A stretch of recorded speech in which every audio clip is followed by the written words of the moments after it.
President Emmanuel Macron is expected to announce his choice for France's next prime minister today in a bid to end months of political turmoil there. 8 days after French MPs ousted Michel Barnier as prime minister in a no-confidence vote, Macron cut short a visit to Poland just yesterday and had been expected to come up with a new name on his return. But as we have been covering, French politics has been deadlocked ever since Macron called snap parliamentary elections. This was during the summer. And when he does name a new prime minister, it will be his fourth this year.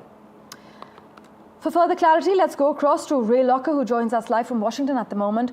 Ray, as we speak, some polls in France actually suggest that 61% of French voters are worried about the current political situation.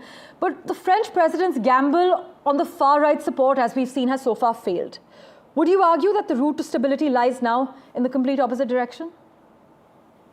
Yeah, I mean, I think you have to see some kind of candidate from the left to get some support from the center, enough to get critical mass, something close to a majority to counteract the right-wing movement that knocked out Barnier.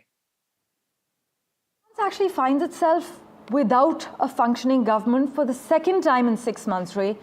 But beyond the blame game, though, what now? Can we see an end on the radar for France's political paralysis?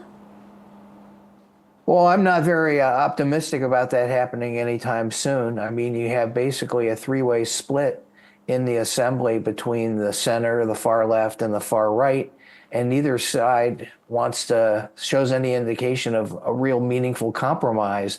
And meanwhile, France has a number of challenges. I mean, its budget deficit is out of whack, and they need to fix a lot of spending issues.